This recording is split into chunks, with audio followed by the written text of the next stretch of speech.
በተለይ ቀደም ሲል ስለ ሐሜት አንስተናል። ብዙዎቻችን ወደድንም ጠላንም በሆነ ደረጃ የሆኑ ጓደኞቻችንን አንዳንዴ እንደ ቀልድም እንደ ጨዋታም ልናነሳ እንችላለን። ከሚያስገርመን ባህሪያቸውም እያነሳን ልናወራ እንችላለን። በጣም የበዛና ግን የሰዎችን ስብዕና ህልውና በሚጎዳ መልኩ የሚደረግ የሰዎችን ስም የሚያጠፋ ሐሜት ከባድ ነው። ያው ሐሜት ነው፣ ከፍም ማለ ዝቅም ማለ። ነገር ግን እንደው ተመራማሪዎች የሚሉት የሰዎችን ግንኙነት በማጠናከር ደረጃ ትልቅ ሚና አለው ይላሉና እንግዲህ የመዝናኛ አዘጋጅ የሆነች የፖድካስት አቅራቢ የሆነችው ሚኪክኒ እንደዚህ አይነት ሐሜት ላይ ነው የምሰራው ትላለች። እና በተለይ ብዙዎችም ሶሻል ሚዲያ ኮንተንቶቻችን ስንመለከታቸው ከሐሜት ብዙ የራቁ አይደሉም። እና ልክ ነው ጥሩ ነው እያልን ሳይሆን አብዛኛውን ጊዜ ጉዳት አልባ ጨዋታ ተደርጎ ሊወሰድ ይችላል ሐሜትና ይህ ደግሞ ሰዎች ላይ ተጽዕኖ ሊኖረው ይችላል። በተለይ ደግሞ ይህችው የፖድካስት አዘጋጅ የሆነችው ሴት ምንድን ነው የምትለው? እዛ ላይ ነው የምትሰራው። የእርሷ መደነቅ ታሪክን ለመንገር ያላት ፍቅር ነው። የሆነን ነገር ለማውራት አጣፍጦ ቀምሞ ለማቅረብ ያላት ነገር ነውና ባደገችበት አክራሪ ሃይማኖተኛ ቤተሰብ ውስጥ ሐሜት ኃጢአት ተደርጎ መታየቱ ለስራዋ ምንጭ ነውና ብዙዎች ትልቁ የሐሜት ክፍል ወዲያው ከአፍ ወጥቶ ለሌላ ሰው የሚነገር ነው ትላለች። እናም ዓለም ያለ ሐሜት ደባሪ ናት በማለት ነው የምትገልጸው። ትስቃለች። በዚህም ለመዝናናት ለህልውና ወይም ለማህበራዊ ትስስርም ቢሆን ወሬ በህይወታችን ውስጥ የማያቋርጥ ነው ትላለች። የሰው ዓለም አቀፋዊነት መገለጫ በመሆኑ መወገድ የሌለበት ነው ይላሉ ተመራማሪውም። በዚህ ደረጃ ዶክተር ሄስ ይባላሉ። ሐሜት በገሃዱ ዓለም መዘዝ አለው ሲሉ ይገልጻሉ። ጉዳዩንም ያብራራሉ። የዘፈቀደ እውነት ያልሆነ መደበኛ ያልሆነ ንግግር ባይኖር ሰዎች ለሌሎች ማህበረሰቦች ጥቅማ ጥቅሞችን ለመመደብ በሚወስኑበት ጊዜ ያለው ተጽዕኖ አይኖርም ነበር ይላሉና ሐሜት ጥሩ አይደለም። ነገር ግን ብዙዎች እንደውም በመንፈሳዊም በተለይ ከተለያየ ነገሮች ጋር ተያይዞ ሰዎችን አላግባብ በክፉ ማንሳት በብዙ ዘንድ ሐሜት የተወገዘ የተከለከለ ነው። ነገር ግን ብዙዎችም በዚህ ዘመን አሁን ላይ በተለይ ከሰዎች ጋር የበለጠ የሚቀራረቡበት ከሰዎች ጋር የበለጠ ለመግባባት ጠቃሚ ነው ይላሉ የመስኩ ሰዎች።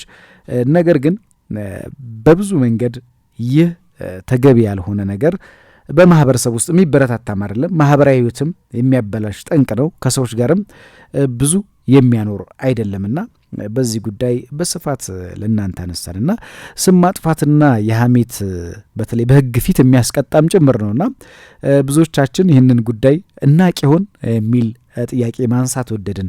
ሰዎች ስማችንን አጠፉ፣ በሐሜት አስገቡን እንላለንና ስም ማጥፋት የሐሜት እንግዲህ ምንድን ነው ካልን ሰዎች ስም ሲያጠፉ በሐሰት ሲያሙ በህግ ፊት ያላቸው ተጠያቂነት እስከምን ድረስስ ነው?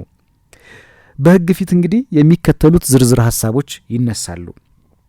የኢትዮጵያ ፌዴራላዊ ሪፐብሊክ ወንጀል ህግ 1966 በምዕራፍ 2 ላይ ልዩ ልዩ ድንጋጌዎች ክብርን መንካት፣ ስም ማጥፋትና የሐሜት ጉዳይን እንደሚከተል ያቀርበዋል።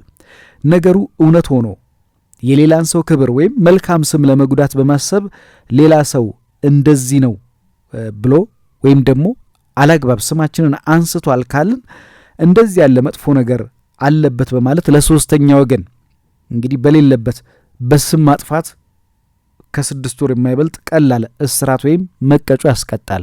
ሰውን እውነት ሆኖ ከተገኘ አላግባብ ስሙን ካነሳን እንግዲህ የተወራው ወይም የተገለጸው ነገር ሐሰት መሆኑ እየታወቀ ድርጊቱ ተፈጽሞ እንደሆነ ጥፋተኛው የግል አቤቱታ ሲያቀርብበት በሐሰት ሐሜት ከ1 ወር በማያንስ ቀላል እናም በመቀጮ ይቀጣል። አምቶኛል ብለን አላግባብ በህግ ፊት ያቀረብነው ሰው ሐሰት ነው እኔ አላማሁትም ስሙን አላጠፋውም ካለን ደግሞ አላግባብ ስለከሰስነው 1 ወር ያስቀጣናል። እውነት አምተ ነው ታምቶ አላግባብ ስሙ ተገኝቶ በህይወቱ ላይ ጉዳት ደርሶበት ከሆነ ደግሞ እስከ 6 ወር ቅጣት ያለው የሚያስቀጣ ነው ማለት ነው በህጉ መሰረት። ጥፋተኛ ወንጀሉን የፈጸመው በመልካም ስም ላይ ከባድ ጉዳት ለማድረስ በማሰብ እንደሆነም ተበዳዩ የግል አቤቱታ ሲያቀርብ ቅጣቱ ከ3 ወር በማያንስ ቀላል እስራትና መቀጮም ይቀጣል ማለት ነው። የተነገረው ወይም የተገለጸው ነገር ሐሰት ሆኖ በቸልተኝነት ድርጊቱ ተፈጽሞ እንደሆነ የግል አቤቱታ ሲቀርብበት ከ1 ዓመት በማይበልጥ ቀላል እስራት ወይም በመቀጮ ይቀጣል። ስለዚህ ተመራማሪዎቹ እንደሚሉት አይደለም። ሐሜት፣ ሰውን አላግባብ ስሙን ማንሳት፣ የሰውን ስምና ዝና በሚያጎድፍ መልኩ ሰው ከተነሳ በሕግ ደረጃ ማስጠየቅ ይችላል።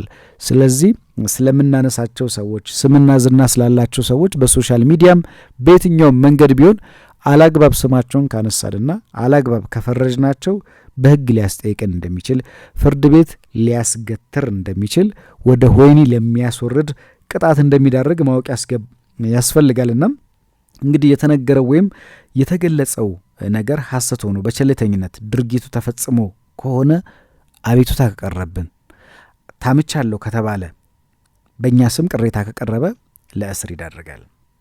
እንግዲህ ዓመት በማይበልጥ ቀላል እስራት ወይም መቀጮ ያስቀጣል።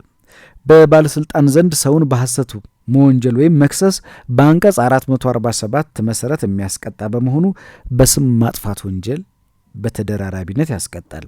እንግዲህ ፍርድ ቤቱ በፈረደበት ሰው ላይ የመቀጮ ቅጣት የሚወሰነው የወንጀሉ ክብደት፣ የአደገኝነቱ መጠን፣ የሀብቱ ሁኔታ፣ የገቢ ምንጩ፣ ስለ ቤተሰቦቹ አስተዳደር ያለበትን ሸክም፣ የሙያ ስራውንና ከስራው ጋር የሚያስገኘውን የገቢ መጠን፣ ዕድሜና የጤንነቱ ሁኔታ በማመዛዘን ነው እነዚህ ውሳኔዎች የሚሰጡት። ስለዚህ ሶሻል ሚዲያም ቢሆን እንዲሁ በገሃዱ ዓለምም ከሰዎች ጋር ያለን ግንኙነት ላይ ሐሜት ከታከለበት ለእስር እንደሚዳርግ፣ እንደሚያስጠይቅ፣ እንደሚያስከስስ ነው። ምናልባትም ተመራማሪዎቹ፣ አጥኚዎቹ ሰዎች ስለ ሰዎች እያነሱ ቢያወሩ ወይም ደግሞ ሐሜታ የወዳጅነትን ያጠናክራል ቢሉም በእኛ ሀገር በወንጀል ሕግ 1996 በምዕራፍ 2 ልዩ ድንጋጌ መሰረት የሰዎችን ክብር መንካት ወይም ስም ማጥፋት የሐሰት ሐሜት በሚለው ስለቀረበ በሕግ ደረጃ ያስጠይቃል። የኢትዮጵያ ፌዴራላዊ ዲሞክራሲያዊ ሪፐብሊክ የወንጀል ሕግ ሐሜት ከ3 ወር እስከ 6 ወር እንዲሁም እስከ ዓመት ድረስ እንደ ሁኔታው ሊያስጠይቅ የሚችል ጥፋት ነውና ያው እንደዚህ ያሉ ነገሮች አንዳንዴ ሕግን ባለማወቅ ነገሮችን ባለማወቅ ወይም ደግሞ በወዳጅነት ስሜት ሰዎችን የምንጎዳ ሳይመስለን ቀለል አድርገን የምናደርጋቸው ነገሮች ሊያስጠይቁ ይችላሉ። በተለይ አሁን ደግሞ ሶሻል ሚዲያው ዘመኑ የዲጂታል ዘመን ነውና ስለ አንድ ታዋቂ አርቲስት ወይም ባለስልጣን ስለሆነ ሰው የተሳሳተ መረጃን መስጠት፣ ስምና ዝናውን የሚጎዳ ነገር ማድረግ በሕግ ደረጃ ያስጠይቃል። የቤተሰብ ኃላፊነት፣ የገቢ መጠን ታይቶ በዛ ጉዳይ ያገኘነው ጥቅም ታይቶ በሕግ ደረጃ የሚያስጠይቅ ነገር በመሆኑ ሐሜትን እንደ ቀላል አይተን የምናደርግ ሰዎች ልንጠነቀቅ ይገባል።